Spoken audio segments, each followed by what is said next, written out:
എന്നെ സംബന്ധിച്ചിടത്തോളം വളരെ സന്തോഷമുള്ള ഒരു ഒരു ദിവസമാണ് ഇന്ന്. കാരണം ഒരു 2 വർഷം മുമ്പ് വളരെ 12th മാൻ്റെ ലൊക്കേഷനിൽ വെച്ചാന്ന് തോന്നുന്നു എന്നോട് ഫസ്റ്റ് അർഫാസ് ഈ ഐഡിയ പറയുന്നത്. അന്നോട്ട് അതിൻ്റെ ഒരു ഡെവലപ്പിംഗ് സ്റ്റേജാണ്. ഒരു ഫസ്റ്റ് 1 ലൈൻ അല്ലെങ്കിൽ ഒരു 2 ലൈനിലായിട്ടാണ് ഈ ഒരു ഇതിനെക്കുറിച്ച് പറഞ്ഞത്. അപ്പോൾ തന്നെ ഞാൻ പറഞ്ഞു വർക്ക് ചെയ്യുക എന്ന് പറഞ്ഞു. അതിന് ശേഷം അതിനകത്തൊരു സ്ക്രീൻ പ്ലേ വർക്ക് ചെയ്തു. അത് കഴിഞ്ഞ് കൂമനിൽ ഞാനും ആസിഫും ആദ്യമായിട്ട് ഒന്നിക്കുന്നു. അങ്ങനെ ഒരു എല്ലാം ഞാൻ പറഞ്ഞു ഇതൊക്കെ ഒരു നിമിത്തമായിട്ട് വരുവാന്ന് തോന്നുന്നു. അപ്പോൾ ഒരു ദിവസം കൂമനിൽ നമ്മൾ കാന്തല്ലൂർ ലൊക്കേഷൻ അല്ലേ ഇവിടെ ഹോട്ടലിൽ ഇരുന്നപ്പോൾ എന്നോട് പറഞ്ഞു ആസിഫ് അത് കേൾക്കാമെന്ന് പറഞ്ഞിട്ടുണ്ട്. നിങ്ങൾ വെരി ഗുഡ്. ഞാനിപ്പോഴും ഓർക്കുന്നുണ്ട് ആസിഫ് കഥ കേട്ട് കഴിഞ്ഞിട്ട് എൻ്റെ മുറിയിലേക്ക് ഇങ്ങനെ കയറി വന്നപ്പോൾ വളരെ എക്സൈറ്റഡ് ആയിട്ടാണ് ആസിഫ് പറഞ്ഞു ചേട്ടാ ഞാൻ ആ ഇത് കേട്ടു ഇത് കൊള്ളാം ഭയങ്കര രസമായിട്ടുണ്ടെന്ന് ഇതാണ്. അപ്പോൾ തന്നെ ഐ വാസ് വെരി ഹാപ്പി. കാരണം വെച്ച് കഴിഞ്ഞാൽ ഒരു ഫസ്റ്റ് സ്റ്റെപ്പ് അവിടെ സക്സസ്ഫുള്ളായിട്ട് കടന്നു. പിന്നെ അർഫാസിനെ കുറിച്ച് പറയുകയാണെങ്കിൽ ഞാൻ ബോളിവുഡിൽ നിന്ന് പൊക്കിയെടുത്തുകൊണ്ട് പോകുന്ന ആളാണ്.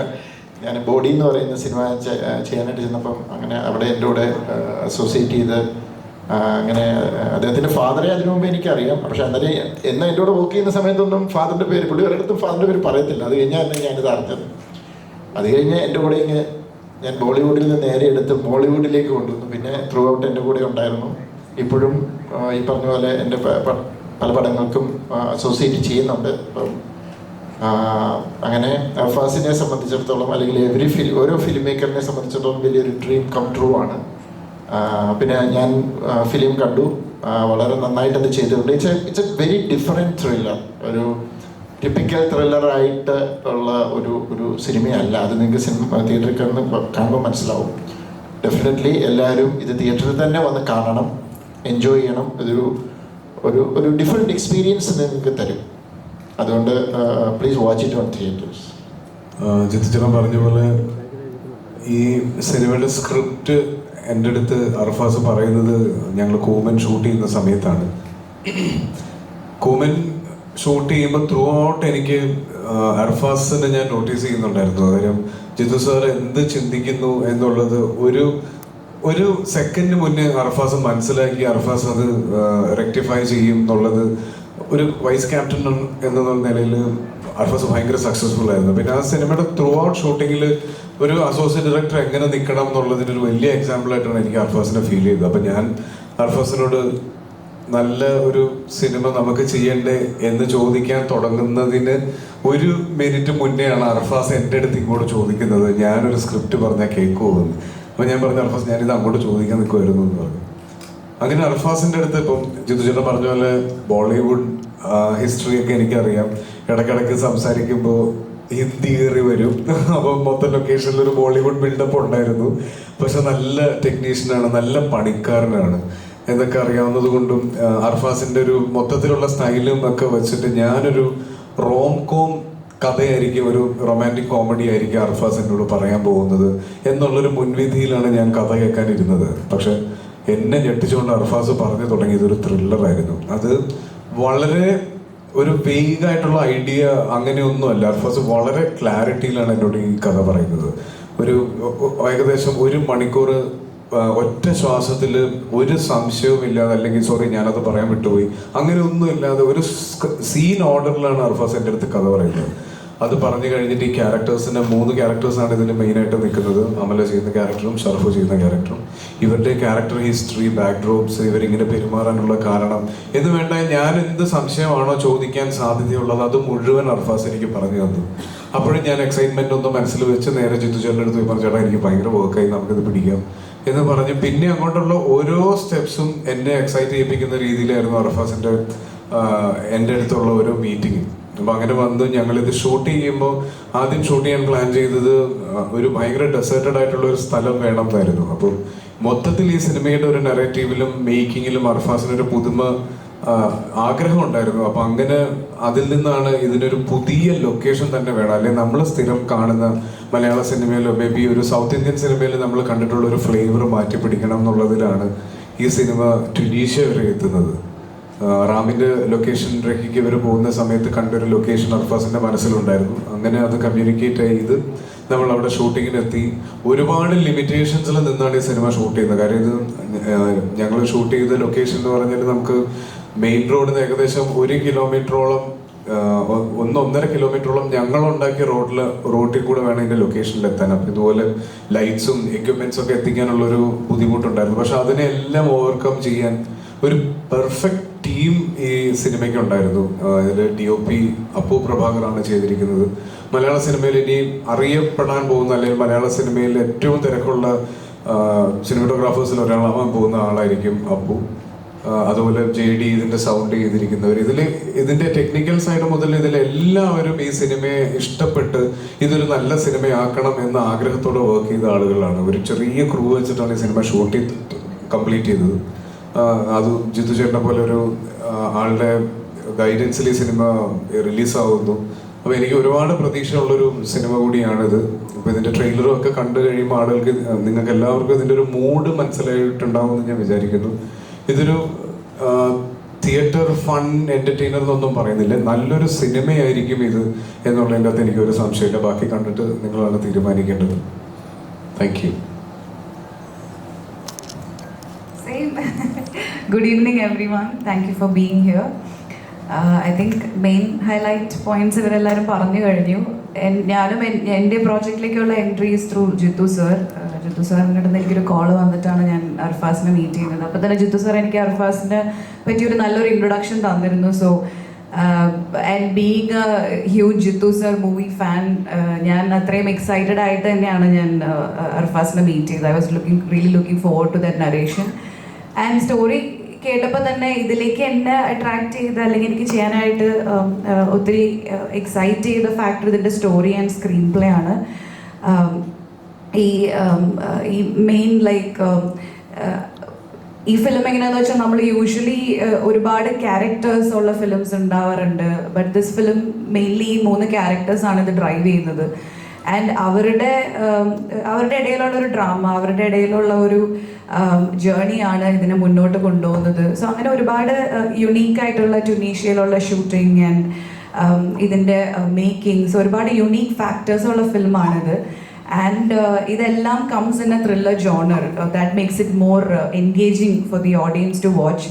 ഇതൊരു എക്സ്പെരിമെൻ്റൽ മൂവിയാണ്. It's a slow burner. And Asif പറഞ്ഞ പോലെ എന്തായാലും ഒരു മോശം സിനിമയാവില്ല എന്ന് ഞങ്ങൾക്ക് എല്ലാവർക്കും നല്ല ഉറപ്പുണ്ട്. ആൻഡ് ഞങ്ങളെല്ലാവരും we have poured our heart and soul into this film.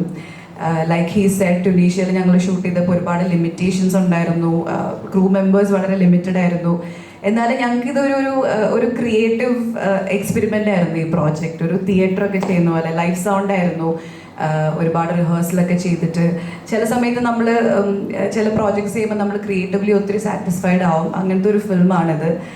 And I'm very very grateful that I could be a part of this film. So thank you Arfaz, thank you Jittu sir, thank you Asif, and thanks to the production. And definitely എൻ്റെ കരിയറിൽ ഞാൻ എന്നും ഓർത്തിരിക്കുന്ന ഒരു ഫിലിമായിരിക്കും ഇത്. And it's മറ്റന്നാൾ റിലീസാവാണ്. So very very excited and looking forward. And നിങ്ങളുടെ എല്ലാവരുടെയും സപ്പോർട്ട് വേണം. So thank you. Level cross 26 July റിലീസാവാണ്.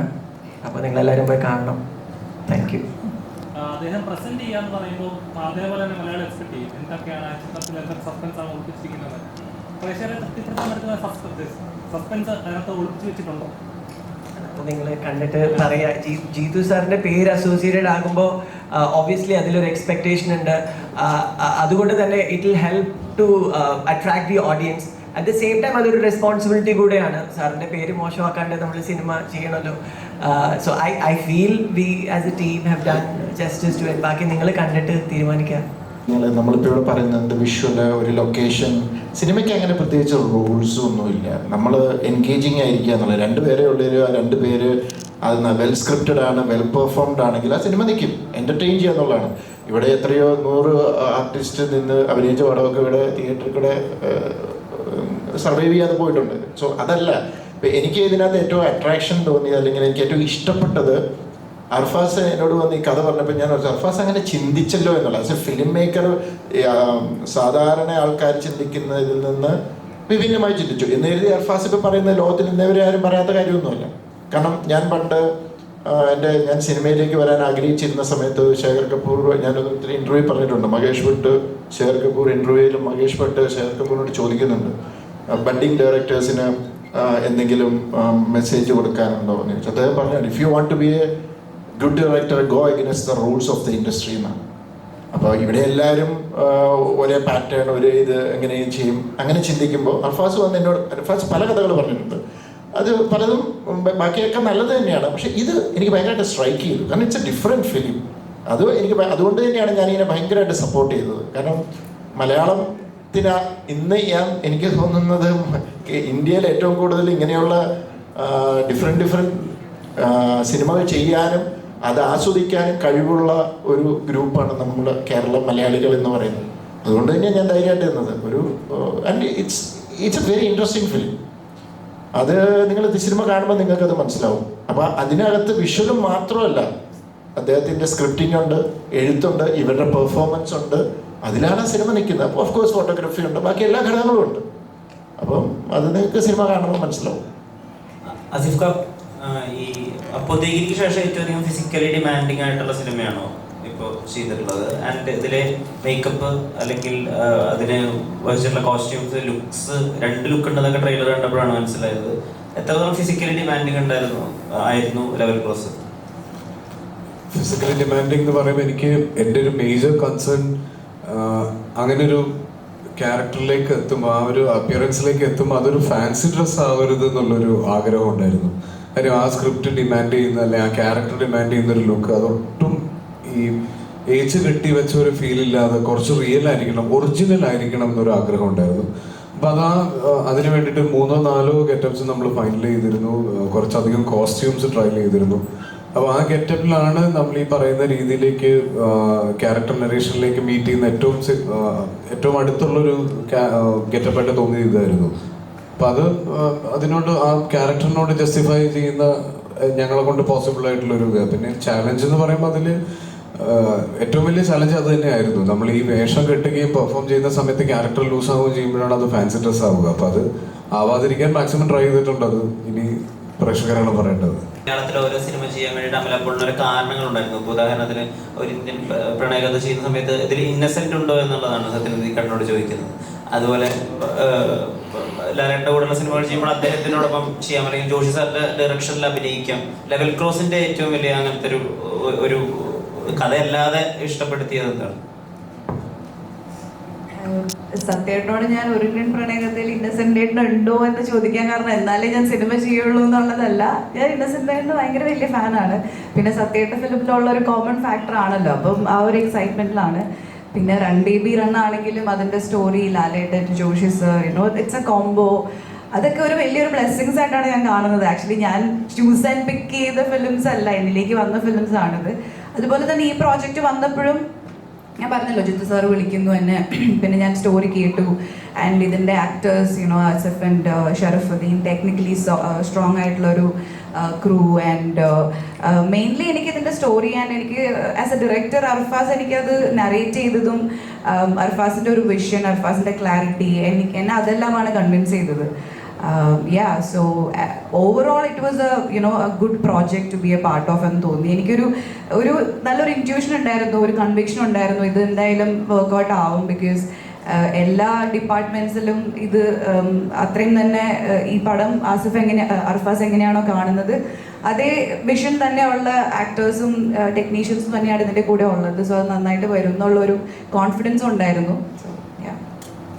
ഇപ്പോൾ എന്തൊക്കെ പറഞ്ഞാലും ഈ ആരാണിത് പ്രസന്റ് ചെയ്യുന്നത് എന്ന് പറയുമ്പോൾ നമുക്കൊരു എക്സ്പെക്ടേഷൻസും ബെഞ്ച് മാർക്കൊക്കെ ഉണ്ടാവുമല്ലോ. ഇപ്പോൾ ഡേവിഡ് ഫിഞ്ചറാണ് മൈൻഡ് റണ്ണർ പ്രസന്റ് ചെയ്യുന്നത് നെറ്റ്ഫ്ലിക്സിൽ എന്ന് പറയുമ്പോൾ ഉണ്ടാകുന്ന ഒരു കാര്യമുണ്ടല്ലോ. അല്ലെങ്കിൽ മണിരത്നം പ്രസന്റ് ചെയ്യുന്നു എന്ന് പറയുമ്പോൾ നമ്മൾ പ്രതീക്ഷിക്കുന്ന ഒരു എസ്തെറ്റിക്സ് ഉണ്ട്. അതുപോലെ ജിത്തു ജോസഫ് പ്രസന്റ് ചെയ്യുന്നു എന്ന് പറയുമ്പോൾ നമ്മൾ പ്രതീക്ഷിക്കുന്ന കുറച്ച് കാര്യങ്ങളുണ്ടല്ലോ. ഈ ട്വിസ്റ്റുകൾ, ക്ലൈമാക്സിന്റെ റിവീലുകൾ, അതൊക്കെ ഇത് എവിടെയും വരുന്നുണ്ടോ ആ സാമ്യങ്ങളൊക്കെ?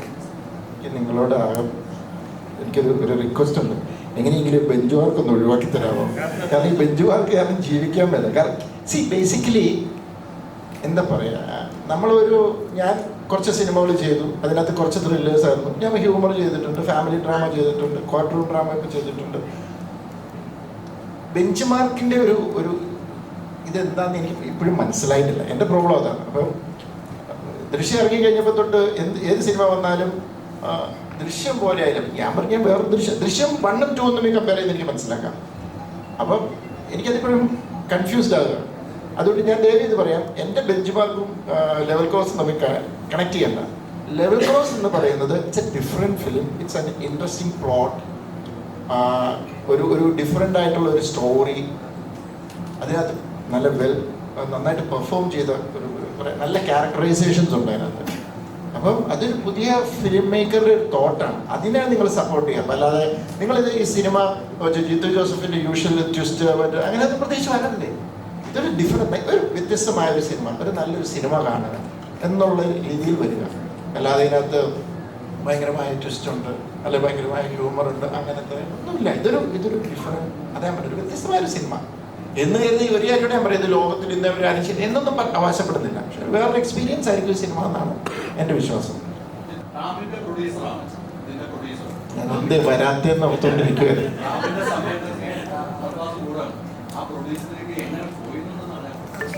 പ്രൊഡ്യൂസർ അല്ല, അത് ഞാൻ തന്നെയാണ്. ഞാൻ പറഞ്ഞു ഏത് സമയത്തായിരുന്നു ഞാനത് പറഞ്ഞു. ദൃശ്യം 2 തെലുങ്ക് ചെയ്തുകൊണ്ടിരിക്കുന്ന സമയത്താണ് ഞാൻ വിളിച്ച് പറയുന്നത്. അപ്പം അന്നത്തെ നമ്മൾ ആസിഫായിട്ടൊക്കെ സംസാരിച്ചു അല്ലേ, ഇല്ല അതിന് മുമ്പാണ്. അപ്പം ഞാൻ ആദ്യം പ്രൊഡ്യൂസറോടാണ് സംസാരിച്ചത്, അത് മറന്നുപോയി. ഞാനാണ് രമേശ് സാറിനോട് പറഞ്ഞത്. അപ്പം അദ്ദേഹത്തിനും കഥ ഇഷ്ടപ്പെട്ടു, അദ്ദേഹം അങ്ങനെയാണത് ഏറ്റെടുക്കാൻ തയ്യാറായത്. ഇപ്പം മേക്ക് ഓവർ ഉണ്ടല്ലോ, ആസിഫലിയുടെ ഒരു മേക്ക് ഓവർ ഇപ്പൊ കാറ്റിൽ നമ്മൾ കണ്ടിരുന്നു. അതിനുശേഷം കെട്ടിയോളന്മാരെ അതിൻ്റെ അകത്തൊന്നൊരു മേക്ക് ഓവർ. പിന്നെ റോഷാക്കിനാണെങ്കിൽ കണ്ണ് മാത്രം കാണിച്ചിട്ട് ഉള്ള ഒരു മേക്ക് ഓവറായിട്ട് വേണമെങ്കിൽ ഒരു തരത്തിൽ വേണമെങ്കിൽ അതിനെയും അഡ്രസ് ചെയ്യാം. അപ്പൊ ഇതിൻ്റെ അകത്ത് വരാൻ മാസങ്ങളോളം പല്ല് കേൾക്കാതെ അഭിനയിച്ചെന്ന് അമലയാണ് ആ റൂമറിന്റെ പിന്നില്. മാസങ്ങളോളം പല്ല് തേക്കാതെ അഭിനയിക്കാനോ കൂടെ നിൽക്കാനോ എനിക്ക് പറ്റുമെന്ന് അറിയില്ല. ഇനി അമലക്ക് അത് എപ്പോഴാണ് തോന്നിയതെന്നും എനിക്കറിയില്ല. കാര്യം ആ ക്യാരക്ടറിന് അങ്ങനെ ഒരു ഔട്ട്ലൈൻ ഉണ്ടായിരുന്നു കാണുമ്പം. കാര്യം ഒറ്റയ്ക്ക് താമസിക്കുന്ന ഒരാളാണ് അയാള്. ഒരു സമയം കഴിഞ്ഞപ്പോൾ അയാൾ ലുക്സിനെ പറ്റിയിട്ടോ അല്ലെങ്കിൽ അയാളുടെ ജീവിത രീതിയെ പറ്റിയിട്ടൊന്നും അയാൾ ബോധേഡല്ല. സോഴ്സസ് അങ്ങനെ സൗകര്യമില്ലാത്തതുകൊണ്ടൊന്നുമല്ല, പുള്ളി ബോധേഡല്ലായിരുന്നു, ആരും കാണാനില്ല. അപ്പൊ അങ്ങനെ ഉണ്ടായിരുന്നു. പക്ഷെ ഞാനതിനു വേണ്ടി പല്ല് തേക്കാതിരുന്നിട്ടൊന്നുമില്ല. പിന്നെ ആ പല്ല് ഒരു പ്രോസ്തറ്റിക് ആണ്, ഒരു ഡോക്ടറെ കൊണ്ട് നമ്മുടെ റോണക്സ് മേക്കപ്പ് ആർട്ടിസ്റ്റ് ഉണ്ടാക്കിയതാണ്. അപ്പൊ ആ പല്ല് ഞാനാണ് ഡെയിലി വീട്ടിൽ കൊണ്ടുപോയിക്കൊണ്ടിരുന്നത്. ഷൂട്ട് കഴിഞ്ഞത് റൂമിൽ കൊണ്ടുപോയി ഞാൻ തന്നെ രാവിലെ വൃത്തിയാക്കി കൊണ്ടുവരുമായിരുന്നു. അപ്പം ആ പല്ലാണ് കാണുന്നത്. എന്റെ പല്ല് അകത്തുണ്ട്, അത് ഞാൻ ഡെയിലി തേക്കുന്നുണ്ടായിരുന്നു. എന്നിട്ട് ആ ഡെയിലി ഒരു സെൽഫി എടുത്ത് അയക്കും വീട്ടിലേക്ക് പിള്ളേർക്ക് ഗുഡ് മോർണിംഗ്. അതുപോലെ ഒരു ആർട്ടിസ്റ്റിനെ സംബന്ധിച്ച് ചെയ്യുന്ന കഥാപാത്രങ്ങൾ എന്നും ആ കഥാപാത്രങ്ങൾ ആ ഓഡിയൻസ് നോർമലി ചെയ്യാന്നുള്ളതായിരിക്കും ഏറ്റവും വലിയൊരു കാര്യം. നമ്മൾ ചെയ്തിട്ടുള്ള എല്ലാ കഥാപാത്രങ്ങളും അതുപോലെ നിലനിൽക്കുന്നുണ്ട്. ആടയിലെ കഥാപാത്രങ്ങളായാലും എല്ലാ കഥാപാത്രങ്ങളും അതുപോലെയാണ്. ഈ സിനിമയിലെ കഥാപാത്രം എത്രത്തോളം ചാലഞ്ചിങ് ആണെന്ന് കരുതുന്നത്, ഓഡിയൻസിലേക്ക് എത്രത്തോളം ലോക്ക് ചാലഞ്ചിങ് ആയിരുന്നു. കാരണം ഫിസിക്കലി അല്ലെങ്കിൽ ലുക്ക് വൈസ് ഒന്നും അല്ല, ബട്ട് പെർഫോമൻസ് വൈസ്. കാരണം ഇതൊരു ഞാൻ പറഞ്ഞല്ലോ, ഈ ക്യാരക്ടേഴ്സിലൂടെയാണ് ഇതിൻ്റെ സ്റ്റോറി പോകുന്നത്. അപ്പം ഒത്തിരി ലേയേഴ്സ് ഉള്ള ഒരു ക്യാരക്ടറാണ് ഞാൻ പ്ലേ ചെയ്ത ചേത്താലി എന്ന് പറയുന്ന ക്യാരക്ടർ. അപ്പോൾ എനിക്ക് ഒത്തിരി കൺഫ്യൂഷൻസ് ഉണ്ടായിരുന്നു, ഒരുപാട് ക്ലാരിറ്റി വേണ്ട ഒരു ക്യാരക്ടറായിരുന്നു. ഐ റിമെമ്പർ ഞാൻ ജിത്തു സാറിനെയും അവിടെ നിന്ന് ടുണീഷ്യന്ന് വിളിച്ചിട്ട് ഇതിനെക്കുറിച്ച് ഡിസ്കസ് ചെയ്തായിരുന്നു. ഞാൻ ഇതിനെക്കുറിച്ച് ഞാൻ ഒരു സൈക്യാട്രിസ്റ്റാണ് ഞാൻ പ്ലേ ചെയ്യുന്നത്. അപ്പം ഞാനൊരു ഡോക്ടർ, ഒരു സൈക്യാട്രിസ്റ്റ്, എനിക്കറിയാവുന്ന ഒരു ഡോക്ടറെ വിളിച്ചിട്ട് ഞാൻ ഡിസ്കസ് ചെയ്തിരുന്നു. അപ്പോൾ എനിക്ക് ഒരു ക്ലാരിറ്റിയിലേക്ക് എത്താൻ വേണ്ടിയിട്ട് കുറച്ച് സമയം എടുത്തിരുന്നു. But Arfaz was there. എനിക്ക് എൻ്റെ എല്ലാ ക്വസ്റ്റ്യൻസും വളരെ വ്യക്തമായി ക്ലിയർ ചെയ്ത് തന്ന്. അപ്പോൾ ആ ഒരു മെൻ്റൽ എക്സസൈസ്, ആ ഒരു പ്രോസസ്സ് വെച്ച് നോക്കുമ്പം ചാലഞ്ചിങ് ആയിരുന്നു. ബട്ട് എനിക്ക് I really want to thank ഞങ്ങളുടെ DOP അപ്പു പ്രഭാകർ. ലൈക്ക് നമ്മൾ ചില സിനിമയിൽ നമുക്ക് തോന്നില്ല നമ്മളെ കാണാനായിട്ട് വളരെ ഭംഗിയുണ്ടെന്ന്. Like I look really good, like presented very well. ചില ആംഗിൾസ് ലൈക്ക് എല്ലാം ഞാൻ ചെയ്യുന്ന എൻ്റെ പെർഫോമൻസ് വളരെ ബ്യൂട്ടിഫുൾ ആയിട്ട് ക്യാപ്ചർ ചെയ്തിട്ടുണ്ട് അപ്പോൾ. അപ്പം ആ ഒരു രീതിയിൽ എനിക്ക് ഐ എം റിയലി ഹോപ്പിംഗ് ഓഡിയൻസിന് ഇത് കാണുമ്പം മേ ബി ഒരു ഇന്ത്യൻ പ്രണയകഥയ്ക്കൊക്കെ ശേഷം എൻ്റെ ഒത്തിരി പേര് പറഞ്ഞിരുന്ന ലവ് സോങ് ഒക്കെ കണ്ടപ്പം അതിന് ശേഷമാണ് അമലേനെ ഇങ്ങനെ കാണുന്നത് മലയാളത്തിൽ. അങ്ങനത്തെ ഒരു യുനോ പെർഫോമൻസ്. അപ്പം ഞാനും എക്സൈറ്റഡ് ആണ്. മേ ബി ഇത് കഴിയുമ്പം ആ ഒരു ഫീൽ അല്ലെങ്കിൽ ആ ഒരു വൈബ് ഇത് ക്രിയേറ്റ് ചെയ്യുമെന്ന് എനിക്കും ഒരു പ്രതീക്ഷയുണ്ട്.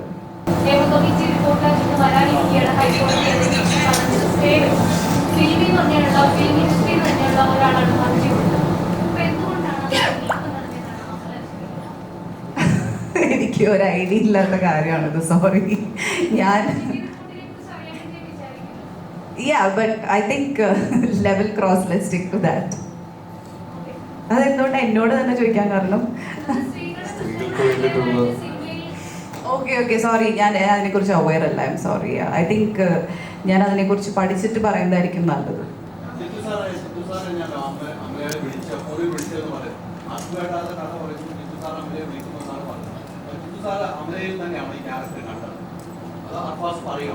അല്ല, ഞങ്ങൾ ഇതിനെക്കുറിച്ച് ഡിസ്കസ് ചെയ്തപ്പോൾ നമുക്ക് കുറച്ചൊരു ഇപ്പം മലയാളത്തിൽ എനിക്ക് കുറച്ചൊരു ഗ്യാപ്പ് ഉണ്ടായിരുന്നു. ഒരു ഫ്രഷ് മീൻസ് ഒരു സ്ഥിരം ചെയ്തുകൊണ്ടിരിക്കുന്ന ഒരാൾ പാടില്ല, പിന്നെ ന്യൂ ഫേസ് വേണം. ഇങ്ങനെ ഒരു ഡിസ്കഷൻ നടന്നപ്പം എനിക്ക് ആരോ ഒരാൾ നമുക്ക് പെട്ടെന്ന് ഈ കാസ്റ്റിങ്ങിൻ്റെ സമയത്ത് ചിലപ്പോൾ പല ഫേസസും ഓർക്കത്തില്ല.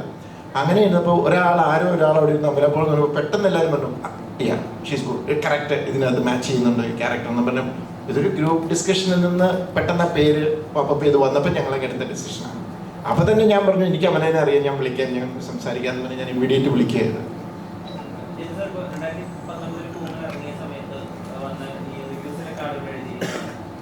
വെള്ളം പോലെയാണ്, കൃത്യമായിട്ടുള്ള പാത്രത്തിൽ അത് ഒഴിച്ചു വയ്ക്കാൻ കഴിവുള്ള ആളുകൾക്ക് ഹിറ്റുണ്ടാക്കാൻ പറ്റും. അങ്ങനെയാണ് കൂമന്റെ ഏറ്റവും വലിയ പ്രധാനപ്പെട്ട പ്രത്യേകത അതായിരുന്നു. പെർഫോമർ നമുക്ക് കുറെ കാലത്തിന് ശേഷം കണ്ടു. കണ്ണുകളെ പറ്റിയിട്ടൊക്കെ സംസാരങ്ങൾ ഉണ്ടായിരുന്നു.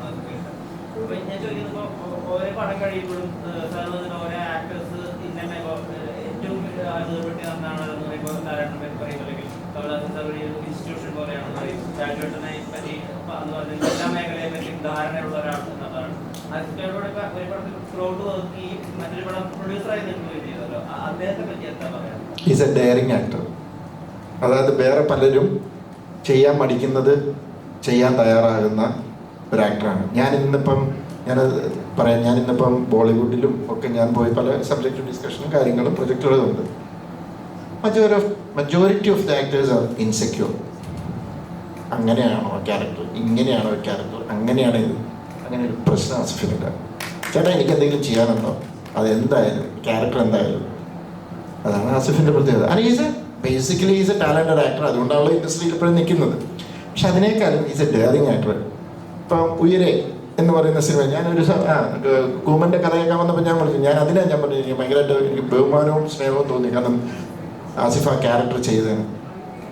ഇപ്പോഴും ഇവിടുത്തെ ഒരു പ്രശ്നം പല ആക്ട്രസസും ആക്ടേഴ്സിനോടും നമ്മൾ കഥ പറയുമ്പോൾ അയ്യോ എൻ്റെ ക്യാരക്ടറിന് നെഗറ്റീവ് ഷെയ്ഡ് ഉണ്ടാകും. ഞാൻ 12th Man ചെയ്തപ്പോൾ ഫിദ എന്ന് പറയുന്ന ക്യാരക്ടർ ചെയ്യാനായിട്ട് കുറേ ആക്ട്രസുമായിട്ട് ഡിസ്കസ് ചെയ്തപ്പോഴൊക്കെ എല്ലാവരും മാറുക പേടിച്ച്. എന്തിനാ ഇങ്ങനെ ഇമേജ് കോൺഷ്യസ് ആകുന്നത്? അവരൊരു ഒരു ക്യാരക്ടറിനെ പോർട്രേ ചെയ്യുമല്ലോ, അത് അവരുടെ സ്വഭാവമാണെന്നല്ലല്ലോ നമ്മൾ പറഞ്ഞത്. അതിന് അത്രയും പേടിക്കുന്നുണ്ട് പലരും. അങ്ങനെ എല്ലാവരും ഞാൻ പറയുന്നില്ല, പലരും. പക്ഷെ ആസിഫിൻ്റെ ഏറ്റവും വലിയ ക്വാളിറ്റി ഞാൻ കണ്ടത് is A good actor and is A daring actor. Thank you sir. Asif, അത് ഞാൻ ചോദിക്കുകയാണ്, ഈ പറഞ്ഞ പോലെ ഉയർന്നയിലെ കഥാപാത്രങ്ങൾ വന്ന് തിയേറ്ററിൽ ഇറങ്ങിയെങ്കിലും സോഷ്യൽ മീഡിയയിൽ വന്നപ്പം നെഗറ്റീവ് ഷെയ്ഡ് വന്നപ്പോഴേക്കും കുറേ നെഗറ്റീവായിട്ട് ഇങ്ങനെ നെഗറ്റീവ് ചെയ്തല്ലോ എന്ന് പറഞ്ഞൊരു ഇമേജ് ഉണ്ടായിരുന്നു. അപ്പോൾ അങ്ങനെ ഒരു ഇമേജ് ഉള്ളതുകൊണ്ടാണോ കൂടുതൽ കഥകൾ അല്ലെങ്കിൽ നെഗറ്റീവ് ഷെയ്ഡ് അല്ലെങ്കിൽ അങ്ങനത്തെ ഒരു കഥാപാത്രങ്ങൾ മിസ് ചെയ്ത് പോകുന്നത്? ക്യാരക്ടേഴ്സ് മിസ് ചെയ്ത് പോകുന്നതോ? എനിക്കങ്ങനെ മിസ് ചെയ്ത് പോയി എന്ന് തോന്നുന്നത് ഇല്ല. അങ്ങനെ ക്യാരക്ടേഴ്സ് മിസ്സായിട്ടില്ല എനിക്ക്. പക്ഷെ അങ്ങനെ നെഗറ്റീവ് ഞാൻ ഇതിന് മറുപടി നേരത്തെ പറഞ്ഞിട്ടുണ്ട്. അങ്ങനെ ചെയ്യുമ്പോൾ നമുക്ക് കിട്ടുന്ന ക്യാരക്ടേഴ്സിൻ്റെ ഒരു പ്രഡിക്റ്റബിൾ സ്വഭാവം ഉണ്ടാവില്ല. നമ്മൾ എങ്ങനെ വേണമെങ്കിലും തിരിയാമെന്ന് ഓഡിയന് തോന്നും, അല്ലെങ്കിൽ ഒരു ഹീറോ ഇമേജ് ഉണ്ടെന്നോ ഒരു പോസിറ്റീവ് എൻഡിങ് ആയിരിക്കും എന്നുള്ള ഒരു പ്രഡിക്ഷൻ ഇല്ലാതെ ഫ്രീഡം കിട്ടും ആ ക്യാരക്ടേഴ്സിന്. അതാണ് എൻ്റെ ഏറ്റവും വലിയൊരു ക്യാച്ച് അങ്ങനെ ചെയ്യുന്നത്. ക്യാരക്ടേഴ്സിന് മാത്രമല്ല, ഫിലിം മേക്കേഴ്സിനാണ് ഫ്രീഡം കിട്ടുന്നത്. നമ്മളൊരു ചില ക്യാരക്ടേഴ്സ് ആർട്ടിസ്റ്റ് വരുമ്പോൾ ഹ്യൂമർ ചെയ്യാനായിട്ട് അത് ചെയ്യും. അപ്പോൾ നമ്മൾ ഷാജോനെയും ഇവരെയൊക്കെ എടുത്ത് വില്ലൻ വേഷമൊക്കെ ചെയ്ത് ഞാനെപ്പോഴും ആഗ്രഹിക്കുന്നതാണ് ഹീറോ ചെയ്തിരിക്കുന്നവർ നെഗറ്റീവ് ചെയ്യണം, നെഗറ്റീവ് ചെയ്യുന്നവർ ഹീറോ അങ്ങനെയൊക്കെ. അപ്പോൾ എന്നറിയോ, ഒരു ഫിലിം മേക്കറിന്, ഒരു റൈറ്റർക്ക് ഒരു സ്ക്രിപ്റ്റ് എഴുതി ഇങ്ങനെ കൊണ്ടുപോകുമ്പോൾ എങ്ങോട്ട് വേണേലും ആ കഥയെ ചൂസ് ചെയ്ത് കൊണ്ടുപോകാൻ പറ്റും. അപ്പം ഞാൻ പറഞ്ഞ അത് ആസിഫിനെ പോലെ എല്ലാ ആക്ടേഴ്സും ചിന്തിച്ചു കൊടുക്കണം. പ്രത്യേകിച്ചും അതിന് ഏറ്റവും നല്ല സ്കോപ്പുള്ള ഒരു സ്ഥലത്താണ് നമ്മൾ ജീവിക്കുന്നത്, മലയാളം. കാരണം അത് മനസ്സിലാക്കാൻ അത്രയും ബുദ്ധിയും അതിനുള്ള പ്രാപ്തിയുള്ളൊരു ഓഡിയൻസ് ഉള്ള കാര്യത്തിൽ ഞാൻ പിന്നെ നമ്മൾ ഫിലിം ഇൻഡസ്ട്രി ഭയങ്കര ബ്ലെസ്ഡ് ആണ്. അപ്പം ശരിക്കും അത് ഏറ്റവും കൂടുതൽ ബെനിഫിറ്റ് കിട്ടുന്നത് ഞങ്ങൾ ഫിലിം മേക്കേഴ്സിനാണ്, ഇങ്ങനെ ആക്ടേഴ്സ് ചിന്തിച്ച് സപ്പോർട്ട് ചെയ്യുന്നത്. സെന്റ് ആന്റണീസ് കോളേജിൽ ഒരു ഫംഗ്ഷൻ, അതായത് സിനിമയുമായി ബന്ധപ്പെട്ട ഒരു ഫംഗ്ഷന് പോയപ്പോൾ അമല ധരിച്ച വസ്ത്രത്തിനെതിരെ, അതായത് വസ്ത്രം മുംബൈ ഡാൻസ് ബാർ എന്നാന്ന് പറഞ്ഞ കാസ് ഒരു പ്രസ്താവന നടത്തിയിരുന്നു. അപ്പോൾ അതിനോട് എന്താണ് പ്രതികരിക്കുന്നത്? അതായത് വസ്ത്രധാരണ രീതി മുംബൈ ഡാൻസ് ബാർ അല്ല, ഒരു ക്രിസ്ത്യൻ കോളേജിലെ ഒരു പരിപാടിക്കാണ് വന്നതെന്നുള്ള രീതിയിൽ. അപ്പോൾ അതിനോട് എന്താണ് പ്രതികരണം എന്നറിയാൻ ആഗ്രഹമുണ്ടായിരുന്നു. പ്രത്യേകിച്ച് പ്രതികരണമൊന്നുമില്ല. I wore what I like and ഞാൻ ഇട്ട ഡ്രസ്സിന് എന്തെങ്കിലും കുഴപ്പമുണ്ടെന്നോ അത് ഇന്നപ്രോപ്രിയേറ്റ് ആണെന്നോ ഞാൻ കരുതുന്നില്ല. മേ ബി അത് ക്യാമറയിൽ കാണിച്ച വിധം ഇന്നപ്രോപ്രിയേറ്റ് ആയിരുന്നിരിക്കാം, ബിക്കോസ് അവിടെ ഉണ്ടായിരുന്ന സ്റ്റുഡൻസിനോ അല്ലെങ്കിൽ I don't feel I wore a wrong dress. But അത് എങ്ങനെയാണോ പോർട്രേ ചെയ്തതെന്നുള്ളത് അത് എൻ്റെ കൺട്രോളിലല്ലല്ലോ. അപ്പോൾ അതിൽ ഐ തിങ്ക് എനിക്ക് I don't have any role to play. അപ്പം അത് ഞാനിട്ടിരുന്ന ഡ്രസ്സ് എങ്ങനെ ഷൂട്ട് ചെയ്യണം, എങ്ങനെ കാണണം എന്നുള്ളത് it's not in my control. I think that was inappropriate. But ഞാൻ ഇട്ട dress I don't feel there's anything wrong in that. And കോളേജിൽ പോകുമ്പോൾ that's the message I wanted to give, to be yourself and I like what I wore what I like. So അത്രേ ഉള്ളൂ. അമല, ഇത്രയും generation വളർന്നു പറഞ്ഞാലും വികസനം ഉണ്ടെന്ന് പറഞ്ഞാൽ പോലും ഇപ്പം കോളേജ് എന്നൊക്കെ പറഞ്ഞാൽ ഏറ്റവും നല്ല എഡ്യൂക്കേഷൻ കൊടുക്കേണ്ട, അല്ലെങ്കിൽ ഇപ്പോൾ തന്നെ ഡ്രസ്സിങ്ങിലായാലും അവനൊരു ഇഷ്ടമാണ്. ഇപ്പോൾ കോമൺ ബാത്റൂം എന്ന് പറഞ്ഞൊരു സിസ്റ്റം തന്നെ മഹാരാജ്യത്ത് വന്നു. ആണായാലും പെണ്ണാലും ഈക്വാലിറ്റി എന്നുള്ള ലെവലിൽ അങ്ങനെയുള്ള സൊസൈറ്റി പോലും ഈ പറഞ്ഞ പോലെ ഒരു ഡ്രസ്സ് ഇട്ടതിന് സോഷ്യൽ മീഡിയയുടെ പറഞ്ഞ കമൻറ്റ് ഇടുക എന്ന് പറഞ്ഞാൽ അത് നമ്മുടെ വളർച്ചയെക്കാളും മറച്ചല്ലേ വെച്ച് കാണിക്കുന്നത്. അതിപ്പം അങ്ങനെയായി. നമ്മൾ എന്തിട്ടാലും കമന്റ് ഇടാലോ. ഇപ്പൊ സാരി ഉടുത്താലും അത് എങ്ങനെ പോർട്രേ ചെയ്യുന്നു, അല്ലെങ്കിൽ ഇപ്പം ഇന്ത്യൻ ഡ്രസ് ചുരിദാറോ സാരി ഉടുത്താൽ അത് ഐ തിങ്ക് ഓരോരുത്തർ അതിൽ നമുക്ക് പ്രത്യേകിച്ച് കൺട്രോൾ ഇല്ല. അപ്പം അങ്ങനെയുള്ള കാര്യങ്ങളിലേക്ക് I don't really focus because ഞാൻ ഒരു ആക്ടറാണ്. So I want to give my energy into what I do. ഞാൻ ഇവന്റിന് പോകുമ്പോൾ ഞാൻ ധരിക്കുന്ന ഡ്രസ്സ് ഞാൻ എന്താണോ, ഞാൻ അങ്ങനത്തെ ഡ്രസ്സാണ് ഞാൻ ഇവന്റിന് പോകുമ്പോൾ ധരിക്കുന്നത്. ഞാൻ സാരീസ് കൊടുക്കാറുണ്ട്, സൽവാസ് കൊടുക്കാറുണ്ട്, വെസ്റ്റേൺ ഡ്രസ്സ് കൊടുക്കാറുണ്ട്. എനിക്ക് എന്താണോ കംഫർട്ടബിൾ, എനിക്കെന്താണോ എൻ്റെ മൂഡ് എന്താണോ അതനുസരിച്ചാണ് ഞാൻ ഡ്രസ്സ് ചൂസ് ചെയ്തത്. പിന്നെ it's all part of this game.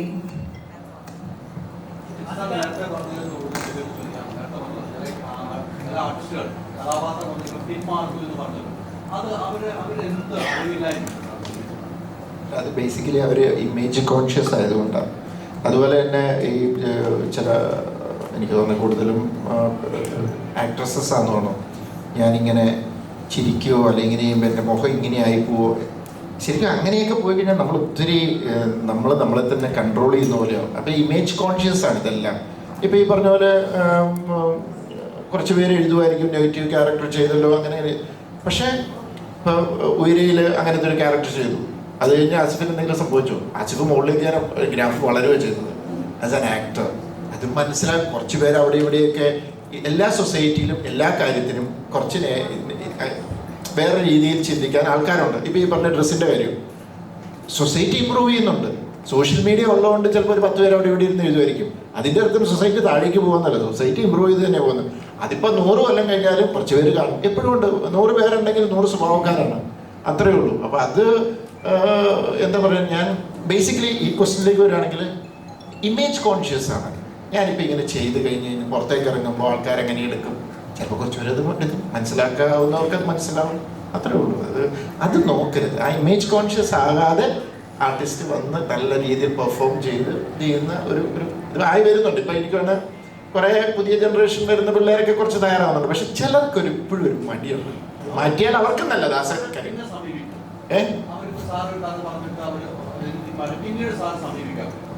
ഇല്ല, കാരണം ഞാൻ ഇങ്ങനെ ഒന്ന് പോയിട്ട് ഇതാണെങ്കിൽ പിന്നെ അത് ഞാൻ അങ്ങനെ ഞാൻ എഴുതി തള്ളുകയല്ല. ഞാൻ അപ്പം ഇനിയിപ്പോൾ ആ വ്യക്തിക്ക് പറ്റുന്ന ഒരു ക്യാരക്ടർ വന്നാൽ അത് പിന്നെ എൻ്റെ സെൽഫിഷ്നെസ്സാണ്. ഞാൻ പോകും, എനിക്ക് ആവശ്യമുണ്ടെന്ന് തോന്നിയാൽ, അല്ലേ ഞാൻ ചെല്ലത്തില്ല.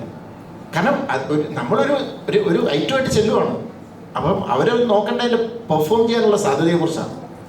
അതാണ് ഒരു ആക്ടർ നോക്കേണ്ടത്. അല്ലാതെ എനിക്ക് എങ്ങനെയായിരിക്കണം, അയ്യോ എനിക്ക് അങ്ങനെ ആവാൻ പറ്റത്തില്ല, അല്ലെങ്കിൽ എനിക്ക് എന്താ പറയുക ഇല്ലീഗൽ റിലേഷൻഷിപ്പ് ഉള്ള ഒരു ക്യാരക്ടർ ആവാൻ പറ്റത്തില്ല, അല്ലെങ്കിൽ പണ്ട് ഏതോ ഒരു ഇതിനകത്ത് വഴി പ്രോസ്റ്റിറ്റ്യൂട്ടായിട്ട് ചെയ്യാൻ ഞാനില്ല. അങ്ങനെയൊക്കെ ചിന്തിക്കരുത്. ഇതെല്ലാം ക്യാരക്ടറില്ലേ, അത്രേ ഉള്ളൂ. അപ്പം ചെല്ലാത്തതിൻ്റെ കാരണം എന്താ പറയുക, അവരുടെ സിനിമയോടുള്ള അവരുടെ അപ്രോച്ച് എനിക്ക് മനസ്സിലായി. ദേ ആർ നോട്ട് പാഷനേറ്റ് എന്നൊരു ഫീലിംഗ് വന്നു. ഫെയിമോ അല്ലെങ്കിൽ ലൈം ലൈറ്റോ മാത്രമാണ്. അങ്ങനെയാകുമ്പോൾ അതിനകത്തൊരു ഇതുണ്ട്, അതൊരു സാർ അത് ഈ പറഞ്ഞ പോലെ ഒരു കഥാപാത്രത്തെ കാണാതെ ആ വ്യക്തിയെ കാണുന്നതുകൊണ്ടുള്ള ഒരു പ്രശ്നം കൂടെ അല്ലേ? അപ്പം എനിക്ക് അവരുടെ പ്രശ്നത്തെക്കുറിച്ച് എനിക്ക് ഒത്തിരി പറയാൻ പറ്റത്തില്ല. ഓഡിയൻസ് ആയിട്ട് കാണുന്നത് നമ്മളിപ്പോൾ നമ്മളൊരു സിനിമ കാണുമ്പോൾ ആ ഒരു ജീവിതമാണ് കാണുന്നത്, അവരുടെ ജീവിതമാണ് നമ്മൾ കാണുന്നത്. അത് അവിടെ ആസിഫ് എന്നോ അമല എന്നൊരു വ്യക്തിയല്ല, അവിടെ രണ്ട് കഥാപാത്രങ്ങളാണ്. പക്ഷേ എന്തെങ്കിലും ഒരു സീൻ ഉണ്ടെങ്കിൽ അത് ഇന്ന വ്യക്തിയുടെ സീൻ അല്ലെങ്കിൽ ഇന്ന നടിയുടെ സീൻ എന്ന് പറഞ്ഞ് പുറത്ത് റീൽസും അല്ലെങ്കിൽ വാർത്തകളായിട്ട് വരുമ്പോൾ വ്യക്തിഹത്യ അല്ലെങ്കിൽ വ്യക്തികളായിട്ട് കാണുന്നതുള്ള പ്രശ്നം കൂടെ അല്ലേ, കഥാപാത്രമായി കാണാതെ? അത് ആരുടെ പ്രശ്നമാണെന്ന് പറഞ്ഞു, ആർക്ക് പ്രശ്നമാണെന്ന് പറയുന്നത്? കൺവേ ചെയ്യുന്നത് അങ്ങനെ ഒരു കഥാപാത്രമായി കാണാതെ വ്യക്തികളെ കാണുന്ന പ്രശ്നമല്ലേ? അതായിരിക്കാം.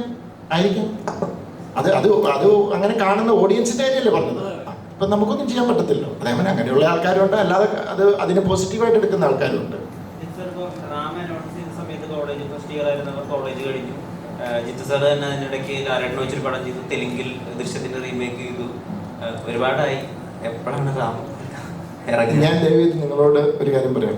റാമിന്റെ ചോദ്യം ഇനി എന്നോടല്ല ചോദിക്കുന്നത്, ഇനി അത് പ്രൊഡ്യൂസറിനോട് ചോദിക്കണം. കാരണം ഐ എം ജസ്റ്റ് ഞാനും ലാലേട്ടനും എൻ്റെ ടീം ഈസ് വെയിറ്റിംഗ് ഫോർ പ്രൊഡ്യൂസറിൻ്റെ ഒരു തീരുമാനത്തിന് വേണ്ടി വെയിറ്റ് ചെയ്യണം.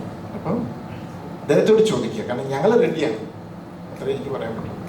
ആസിക, നേരത്തെ അമല മാം സിനിമാറ്റോഗ്രാഫറിനെ പറ്റി പറഞ്ഞു. അപ്പോൾ തീർച്ചയായിട്ടും അദ്ദേഹത്തിനെ പറ്റി പറഞ്ഞു. കാരണം ആ ടീസർ കണ്ടപ്പോൾ തന്നെ എനിക്ക് ഭയങ്കര അത്ഭുതമായിട്ട് തോന്നി. കാരണം നല്ല ഗംഭീരമായിട്ടുള്ള ഷോട്ട്സ് കാണിക്കുന്നത്. അത് എടുത്ത് പറയുകയാണെങ്കിൽ ആ ഒരു ഗുഹ അല്ലെങ്കിൽ ആ റെയിൽവേ ട്രാക്ക്, അത് ആസിഫ നടന്നു വരുന്ന ആ ഒരു ഷോട്ട്, അപ്പം എനിക്കൊരു ഡൗട്ട് തോന്നി അന്നേരം. അതായത് ഈ സിനിമയിലെ ഏറ്റവും മികച്ച ഷോട്ടുകൾ കൂട്ടി വെച്ച് ടീസർ ഉണ്ടാക്കിയതാണോ, അല്ലെങ്കിൽ സിനിമയിലുടനീളം ഇത്തരത്തിലുള്ള ഷോട്ട്സ് ഒരുപാട് ഉണ്ടായിരുന്നു എന്ന്. അപ്പോൾ ആസിഫിക്ക സിനിമാറ്റോഗ്രാഫിയിൽ എത്രത്തോളം സാറ്റിസ്ഫൈഡ് ആണ്? ഈ സിനിമാറ്റോഗ്രാഫർ ജഡ്ജ് ചെയ്യുന്നത് സിനിമയ്ക്ക് ആവശ്യമുള്ളത് മാത്രം ഷൂട്ട് ചെയ്യുന്ന ആളാണ് നല്ല സിനിമാറ്റോഗ്രാഫർ എന്നാണ് ഞാൻ വിശ്വസിക്കുന്നത്. അതിൻ്റെ അകത്ത് സിനിമാറ്റോഗ്രാഫറിന്റെ കഴിവ് കാണിക്കാനല്ല, അതിൻ്റെ അകത്ത് ഞാനൊരു കുറേ ഗിമ്മിക്സ് കാണിക്കാം. ചിലപ്പോൾ അത് ഡിമാൻഡ് ചെയ്യുന്ന സിനിമകളുണ്ടാവും. ഞാൻ വിശ്വസിക്കുന്നത് ഈ ഡയറക്ടർ എങ്ങനെയാണോ ഈ സിനിമ നറേറ്റ് ചെയ്യാൻ ആഗ്രഹിക്കുന്നത് അതിനെ സപ്പോർട്ട് ചെയ്യുന്ന, അല്ലെങ്കിൽ അത് ഒരു ടേസ്റ്റ്ഫുള്ളി ചെയ്യുന്ന ആളായിരിക്കണം നല്ല സിനിമാറ്റോഗ്രാഫർ. അപ്പുവിനെ ഞാൻ ഇതിൽ മെൻഷൻ ചെയ്യാനുള്ളൊരു കാരണം, ഈ സിനിമയെ അപ്പു മനസ്സിലാക്കി ഈ ഒരു മാജിക്കൽ ഫീൽ ഈ സിനിമയിൽ കൊടുക്കുക. ഒരു ഇമാജിനറി വേൾഡ് നമ്മൾ പറയുമ്പോൾ അതിനെവിടെയൊക്കെയോ ഒരു പ്രത്യേകതകൾ, ഒരു അസ്വാഭാവികത തോന്നണം, എന്നാൽ അത് ഭയങ്കര ഗിമ്മിക്കായിട്ട് തോന്നരുത് എന്നുള്ളത് കൃത്യമായ ഒരു ലൈനിലൂടെ അപ്പു പോയിട്ടുണ്ട്. പിന്നെ ആ ലൊക്കേഷൻ ഒരു പുതിയ സ്ഥലമാണ്. അപ്പം നമുക്കത് കാണുമ്പോൾ അതിലെ എല്ലാ ഫ്രെയിംസും നമുക്ക് ഭയങ്കര ബ്യൂട്ടിഫുൾ ആയിട്ട് തന്നെ തോന്നും. അത് തന്നെയായിരുന്നു അർഫാസിന്റെ ഉദ്ദേശവും. ഈ കഥ നടക്കുന്നത് എവിടെയാണെന്നോ ഏത് ജോഗ്രഫി ആണെന്നോ ഒന്നും ഓഡിയൻസിന് മനസ്സിലാവരുത്. എന്നാൽ ഇതൊരു മലയാള സിനിമയാണോ എന്ന് ചോദിച്ചാൽ ഇതൊരു ഒരു ഇന്റർനാഷണൽ സിനിമ, അതായത് നമ്മൾ റെപ്രസെന്റ് ചെയ്യാൻ ആഗ്രഹിക്കുന്ന മലയാളത്തിൽ നിന്നുള്ള ഇതൊരു മലയാള സിനിമയാണ് പുതിയൊരു സ്റ്റൈലിൽ പറയുന്നത്. അപ്പൊ ആ ഒരു പുതുമ എല്ലാ രീതിയിലും കൊണ്ടുവരാൻ ശ്രമിച്ചിട്ടുണ്ട്. അതുപോലെ ആസിഫ് അലിയുടെ എന്നുള്ള രീതിയിൽ മൾട്ടി ലാംഗ്വേജിൽ വരുന്ന ഒരു ആദ്യത്തെ ഒരു സിനിമയാണ്. അപ്പൊ ഇപ്പോഴാണെങ്കിൽ തമിഴ് ഓഡിയൻസ് മലയാള സിനിമ, അത് ഏത് നടന്റെ ആണെങ്കിലും നല്ല കഥകൾ, നല്ല കോണ്ടന്റ് ഉണ്ടെങ്കിൽ സ്വീകരിക്കുന്ന ഒരു കാലഘട്ടമാണ്. അപ്പൊ അത്തരത്തിൽ എത്രത്തോളം ഒരു എക്സ്പെക്ടേഷൻ ഉണ്ട്? നമ്മൾ ഓരോ പ്രാവശ്യവും നമ്മുടെ സിനിമകളുടെ പ്രൊമോഷനായിട്ടും കേരളത്തിന്റെ പുറത്ത് പോകുമ്പോൾ ആളുകൾ പറയുന്നത് കേരളത്തിൽ നിന്ന് വരുന്ന മലയാള സിനിമയ്ക്ക് പ്രഡിക്റ്റബിലിറ്റി ഇല്ല എന്നുള്ളതാണ്. അവിടെ നിന്ന് വരുന്ന സിനിമകൾ ഇത്തരത്തിലായിരിക്കും, അല്ലെങ്കിൽ നമ്മൾ തമിഴ് സിനിമ എന്ന് പറയുന്ന പോലെ, തെലുങ്ക് സിനിമ എന്ന് പറയുന്ന പോലെ ഒരു ഐഡന്റിറ്റി ഇല്ല മലയാള സിനിമയ്ക്ക്. ഇവിടെ നിന്ന് ഓരോ പ്രാവശ്യം പോയി അവിടെ ആളുകൾ ശ്രദ്ധിക്കുന്നത് ഓരോ രീതിയിലുള്ള സിനിമയാണ്. അപ്പം തലവിന് ശേഷം എനിക്കിനി വരാൻ പോകുന്ന റിലീസ് അവിടെ ആരെങ്കിലും കാണുന്നുണ്ടെങ്കിൽ അവർക്ക് തലവനിൽ നിന്ന് എൻറ്റയർലി ഡിഫറെൻ്റ് ആയ ഒരു സിനിമ കൊടുക്കാൻ പറ്റുന്നതിൻ്റെ ഒരു എക്സൈറ്റ്മെന്റ് ഉണ്ട്. അത് നമ്മുടെ സിനിമയുടെ ഒരു വളർച്ച ആളുകൾ ശ്രദ്ധിക്കുമ്പോൾ അവർക്ക് കിട്ടുന്ന ഒരു സന്തോഷമായിരിക്കും ആ ഒരു ഡിഫറൻസ് എന്ന് പറയുന്നത്. 2018 അവൻ്റെ ഇത് മൈക്ക് പഠിക്കും, ചുമ്മാ തമാശ. 2018 ഇന്ത്യ ഉണ്ടായിരുന്നു. അത് ഇന്ത്യ ഒട്ടാകെ ഇവൻ ഓസ്കാറിൽ വരെ പോയൊരു സിനിമയാണ്. അപ്പം അതിൽ അഭിനയിച്ച ഒരു ആക്ടർ എന്നുള്ള നിലയ്ക്ക് ഇപ്പം മൾട്ടി ലാംഗ്വേജ് അല്ലെങ്കിൽ വേറെ ലാംഗ്വേജിലൊക്കെ ചേട്ടൻ കോൺഫിഡൻസ് ഇല്ല എന്ന് പറഞ്ഞിട്ടുണ്ട്. അപ്പം അതിൻ്റെ ഒരു ആവശ്യം ഇനി ഇല്ലല്ലോ. കാരണം ഇപ്പം ഇന്ത്യ ഒട്ടാകെയുള്ള ആൾക്കാരൊക്കെ കണ്ട് കോൺഫിഡൻസ് ഇല്ലെന്ന് പറഞ്ഞത് എനിക്ക് മലയാളത്തിൽ നിന്ന് ഞാൻ പോയി മലയാള സിനിമയെ റെപ്രസെന്റ് ചെയ്ത് അല്ലെങ്കിൽ അവിടെ നിന്ന് വന്നൊരു ആക്ടറാണെന്ന് പറയുമ്പോൾ എനിക്ക് അവിടെ കിട്ടേണ്ടത് അങ്ങനെ ഒരു വേഷമായിരിക്കണം എന്നൊരു ആഗ്രഹമുണ്ട്.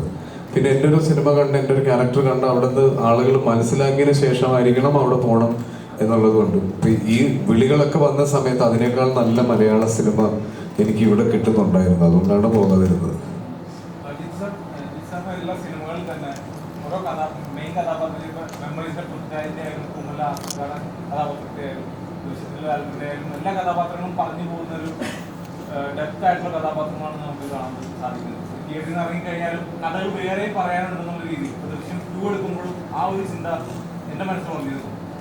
അപ്പോൾ ഈ അടുത്ത് കണ്ടതിൽ ദൃശ്യം 2 കഴിഞ്ഞ് കുമരൻ കഴിഞ്ഞ ഒരു ഈ സ്ഥലത്ത് ലാലേട്ടൻ്റെ ഈ ദൃശ്യം 3 വരാണെങ്കിൽ കൂമലില് ആസിഫ് അലി ആയിരിക്കാം ഈ പറഞ്ഞ പോലെ ലാലേട്ടൻ്റെ ഒരു ഇത് ഭയങ്കര കമന്റിൽ നിന്നായിരുന്നു. അതുപോലെ തന്നെ എല്ലാ സിനിമകളും എടുത്താലും ഇപ്പൊ പൃഥ്വിരാജിന്റെ റോള് വേറൊരു സിനിമയ്ക്ക് വേണ്ടിയിട്ട് ഇപ്പൊ ലാലേട്ടനായിട്ട് ചെയ്യുക അങ്ങനെയുള്ളൊരു യൂണിവേഴ്സ് ക്രിയേറ്റ് ചെയ്യാനുള്ള രീതിയിൽ കമന്റിങ് വരാറുണ്ടായിരുന്നു. അത്തരം ഒരു സിനിമ നമുക്ക് ചെയ്യാൻ സാധിക്കും.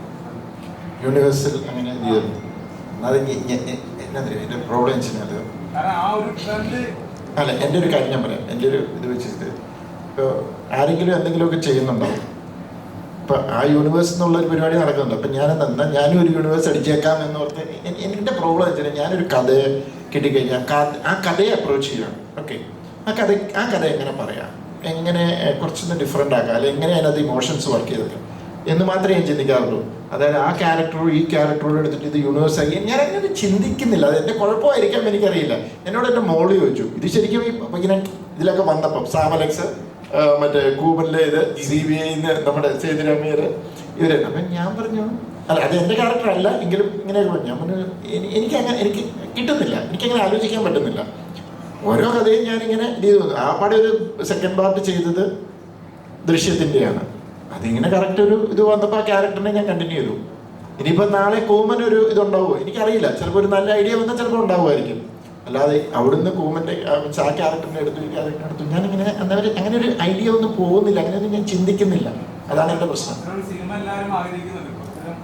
നിങ്ങൾ ആരെങ്കിലും ഒന്ന് എഴുതിയൊരു സ്ക്രിപ്റ്റ് ഇത് സ്ക്രിപ്റ്റ് ഉണ്ടാക്കണ്ടേ? ഏറ്റവും വലിയ ബുദ്ധിമുട്ട് അവിടെയാണ്. നമുക്ക് ചുമ്മാ ഇരുന്ന് പറയാം അവിടെ ഇരുന്നുണ്ടെന്ന്. ഞാനിപ്പോൾ പുറത്തുനിന്ന് സ്ക്രിപ്റ്റ് എടുക്കുന്നുണ്ട്. ദൈവം ഇത് പറഞ്ഞാൽ തുടങ്ങും ഒരബദ്ധം പറ്റി. അല്ല ഞാൻ ഇങ്ങനത്തെയൊക്കെ ഐഡിയ ക്യാരക്ടർ എല്ലാം കൂടെ ഒരു ഐഡിയ വരുവാണെങ്കിൽ ചെയ്യാം. കാരണം ദൃശ്യം സമയത്ത് ഒരബദ്ധം പറ്റി. 3ക്ക് ഒരു കഥയുണ്ടെങ്കിൽ ഞാൻ തമാശയായിട്ട് അടിച്ചു. അത് കഴിഞ്ഞപ്പം എൻ്റെ മെയില് ആക്ച്വലി ബ്ലോക്ക്ഡായി. സീരിയസ്ലി ആ മെയില് ബ്ലോക്ക്ഡായി. അത് കഴിഞ്ഞപ്പോഴാണ് ഞാനിത് മറന്നുപോയി. അത് കഴിഞ്ഞപ്പോൾ ആരാണ്ട് പറഞ്ഞു സാറ് തന്നെ എനിക്ക് അതിനകത്ത് ആ ടൈം ലൈൻ വെച്ചിട്ട് കാണിച്ചു തന്നപ്പോൾ എനിക്ക് ശരിയാ ഞാനൊരു തമാശയായിട്ട് പറഞ്ഞു. പക്ഷെ ഞാനങ്ങനെ ചിന്തിക്കുന്നില്ല. അതാണ് പ്രശ്നം. ഇതിൻ്റെ പേരിൽ ആരും അയക്കണ്ട കേട്ടോ.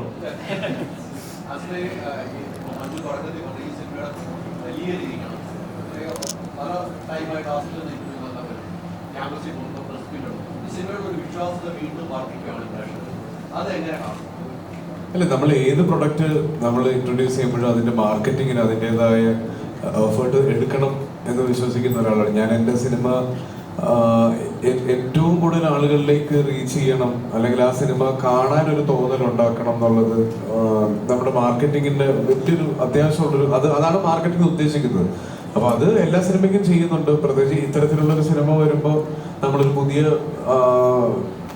പുതിയ നരേറ്റീവ് ഉള്ളൊരു സിനിമയാണ്. അപ്പോൾ ഇതിനകത്ത് ട്രെയിലറൊക്കെ കാണുമ്പോൾ കിട്ടുന്നൊരു മൂഡുണ്ടല്ലോ, ആ മൂഡ് വെച്ചിട്ട് ഈ സിനിമയ്ക്ക് ആളെ കൊണ്ടുവരണമെങ്കിൽ ആളുകളിലേക്ക് കൂടുതൽ എത്തിക്കണമെങ്കിൽ നമ്മളൊരു എഫേർട്ട് വേണം.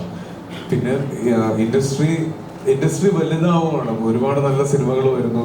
ഇപ്പം ഈ വർഷം എടുക്കുമ്പോൾ ഈ വർഷം ഇറങ്ങിയ എല്ലാ സിനിമകളും അത്യാവശ്യം ഒരു അബോവ് ആവറേജ് ലെവലിൽ അഭിപ്രായങ്ങൾ നേടിയ സിനിമയാണ്. അപ്പോൾ അങ്ങനെ ഒരു വലിപ്പം ഇൻഡസ്ട്രിക്കും ഫീൽ ചെയ്യണം എന്നൊക്കെ ഉള്ളതുകൊണ്ടാണ് ഇങ്ങനെ എഫേർട്ട് ഇട്ട് മാർക്കറ്റ് ചെയ്യുന്നത്. ആസിഫ് ഇപ്പോൾ ഈ റെയിലിൽ തല വെച്ച് ട്രെയിൻ വരുന്നത് കാണുന്ന ഷോട്ടാണ് നമുക്ക് എല്ലാവർക്കും 3-ാം നിരയിൽ കമലഹാസനെയും ശ്രീദേവിനെയൊക്കെ ഓർമ്മ വരും. അല്ലെങ്കിൽ പല്ലിൽ കറിയിട്ട ഒരു ആക്ടർ ഓടിയടന്ന് നടക്കുന്നു. അപ്പോൾ കറുത്തപക്ഷികളിലെ ശ്രീ മമ്മൂക്കേനെ ഓർമ്മ വരും. ഇതൊക്കെ ചെയ്യുമ്പോൾ ആസിഫയുടെ മനസ്സിൽ എന്തൊക്കെയാണ് വരിക? എൻ്റെ മനസ്സിൽ രഘു മാത്രമായിരുന്നു ഉണ്ടായിരുന്നത്. കാര്യം അർഫാസ് അത്ര രസമായിട്ടാണ് എനിക്ക് ആ ക്യാരക്ടർ പറഞ്ഞു തന്നിരുന്നത്. പിന്നെ ഒത്തിരി സമയമെടുത്താണ് നമ്മൾ ഈ സിനിമ ഷൂട്ട് ചെയ്തത്. ഈ പറയുന്ന പോലെ പെർഫോമൻസിന് വേണ്ടിയിട്ടാണെങ്കിലും നമ്മൾ ഒരുപാട് റിഹേഴ്സൽസും ഒരുപാട് വർക്ക്ഷോപ്സും ഒക്കെ ചെയ്തിട്ടുണ്ട്. അപ്പൊ അത് എല്ലാ ഡീറ്റെയിലിങ്ങും ആ ക്യാരക്ടേഴ്സുണ്ട്. ഞാൻ പറഞ്ഞില്ലേ, ഒരു ഏച്ചുകെട്ടലായി പോകരുത് ആ ക്യാരക്ടർ. അപ്പൊ അത് ഭയങ്കര ഒറിജിനലായിട്ട് നിൽക്കാനുള്ള എല്ലാം എൻ്റെ ഭാഗത്തുണ്ട്. അല്ലാതെ വേറെ ഒരു റെഫറൻസോ അല്ലെങ്കിൽ വേറെ ആളുകൾ ചെയ്തത് കൊണ്ട് എനിക്കും ഇങ്ങനൊരു വേഷം വേണം. പണ്ട് ഇങ്ങനെ ഒരു തോന്നലുണ്ടായിരുന്നു, ഇങ്ങനെ ഒരു സാധനം ചെയ്താൽ സ്റ്റേറ്റ് അവാർഡ് അടിക്കാം എന്നുള്ളത്. അപ്പൊ അങ്ങനെയൊന്നും അല്ല. ഇത് ഈ ക്യാരക്ടർ ഇഷ്ടപ്പെട്ട്, ഈ സിനിമയെ ഇഷ്ടപ്പെട്ട് തന്നെയാണ് ചെയ്തത്. മലയാളികൾ എവിടെയുള്ളവരെല്ലാം ഇഷ്ടപ്പെട്ടൊരു നടൻ തന്നെയാണ്. അതിലൊന്നും കൂടി പേര് ധരിച്ചത് ഇപ്പോൾ നമുക്ക് ഏറ്റവും സ്വന്തം ദുബായികൾ ഇപ്പോൾ അത് താങ്കളുടെ പേര് ഒഴുകി നടക്കാൻ തുടങ്ങിയാണ് എന്ന് ഞങ്ങൾ കേട്ടിരുന്നു. അതുമായിട്ട് കാര്യങ്ങൾ അല്ല, ഞാനും പറഞ്ഞു എനിക്കും സന്തോഷമുള്ളൊരു കാര്യമാണ്. ഒത്തിരി അഭിമാനം തോന്നി. അപ്പൊ അതിന്റെ താഴെ ഒരു കോമന്റ്, എന്നാ പിന്നെ ഇവരൊരു ചില്ലുകൂട്ടിലിട്ട് പുണ്യാളിലിട്ട് പ്രഖ്യാപിക്കുന്നു. അപ്പൊ അതും എല്ലാം ഇതിന്റെ ഭാഗമാണ്. അങ്ങനെ ഒരാൾക്ക് തോന്നി, അത് ഒരുപാട് സന്തോഷം. ഇല്ല, ഞാനും അത് ന്യൂസിലൂടെയാണ് അറിയുന്നത്. എനിക്കും അദ്ദേഹത്തിന് ഒരുപാട് പരിചയമുണ്ട്, പക്ഷെ അങ്ങനെ ഒരു കാര്യം ചെയ്യുന്നു എന്നുള്ളതൊന്നും എനിക്ക് അറിയില്ലായിരുന്നു. അത് ഞാനും കേട്ടപ്പോൾ എനിക്കും തോന്നി അത് കുറച്ച് ഓവറായി പോയില്ലേ. മൂന്നുപേരും ഇമ്പോർട്ടൻ്റ് ആയിട്ടുള്ള ക്യാരക്ടേഴ്സാണ് ചെയ്യുന്നത്. അൺഫോർച്ചുനേറ്റ്ലി ഷറഫിന് ചില പ്രശ്നങ്ങൾ കാരണം വരാൻ പറ്റിയിട്ടില്ല. I feel very blessed to have these kind of actors in my film, and sir അത് പ്രസൻറ്റ് ചെയ്യുക എന്ന് പറയുന്നത് it's a dream come true. ഒരുപാട് സ്ട്രഗിൾസ് ഉണ്ടായിരുന്നു on the way, right from casting, like you know I mention before, Amala ഈ സിനിമയിൽ വരണം എന്നുള്ളത് എൻ്റെ വലിയൊരു ആഗ്രഹമായിരുന്നു. ഈ സ്ക്രിപ്റ്റ് എഴുതുമ്പോൾ പോലെ എൻ്റെ മനസ്സിലുള്ള റെഫറൻസ് ഇമേജ് അമലയുടെ ആയിരുന്നു. ഞാനത് മുന്നേ പറഞ്ഞിട്ടുണ്ട്. അപ്പോൾ അമലയിലേക്ക് സാറ് ഹെൽപ്പ് ചെയ്തിട്ട് finally I got Amala. Asif, Sharaf, ഇതുപോലെ ആക്ടേഴ്സിനെ കിട്ടിയത് എൻ്റെ വലിയൊരു ഭാഗ്യമാണ്. രാജസ്ഥാനിൽ പ്ലാൻ ചെയ്ത ഒരു സിനിമ ടുണീഷ്യയിൽ കൊണ്ടുപോയി ഷൂട്ട് ചെയ്യാൻ കഴിഞ്ഞത് അത് പ്രൊഡ്യൂസറിൻ്റെ സപ്പോർട്ട് കൊണ്ട് മാത്രമാണ്. അതുകൊണ്ട് രമേശ് പിള്ള സാറിനോട് ഒരുപാട് നന്ദിയുണ്ട്. ഇനി സിനിമ കംപ്ലീറ്റ് ആയി, you know it all feels worth when I see the reactions of them after watching the film. So I'm really looking forward to this. I hope you all go and watch the film and you hope like it. നിങ്ങളുടെ അഭിപ്രായങ്ങൾ പറയുക. Thank you so much. Thank you. അപ്പോൾ തീർച്ചയായിട്ടും ഞാൻ എപ്പോഴും പറയാറുള്ളതാണ്, മീഡിയയുടെ support ഒരു സിനിമയുടെ വിജയത്തിന് എത്ര അത്യാവശ്യമാണെന്നുള്ളത് എന്നെപ്പോലെ അല്ലെങ്കിൽ എന്നേക്കാൾ നന്നായിട്ട് നിങ്ങൾക്കറിയാം. നിങ്ങൾ ഇതുവരെ തന്ന സപ്പോർട്ടിനേക്കാൾ കൂടുതൽ സപ്പോർട്ട് ഈ സിനിമയ്ക്ക് കിട്ടുമെന്ന് പ്രതീക്ഷിക്കുന്നു. ഇതൊരു നല്ല സിനിമയാണെങ്കിൽ മാക്സിമം ആളുകളിലേക്ക് എത്തിക്കുക. സിനിമകൾ നന്നാകുമ്പോഴാണ് നമ്മുടെ ഇൻഡസ്ട്രി വലുതാവുന്നത്. നമ്മുടെ ഇൻഡസ്ട്രി വലുതാകുമ്പോൾ നമുക്ക് എല്ലാവർക്കും അത് ബെനിഫിഷ്യലാണ്. നമുക്ക് എല്ലാവർക്കും ഒരുമിച്ച് നന്നാവാൻ പറ്റട്ടെ എന്ന് ആശംസിക്കുന്നു. Thank you.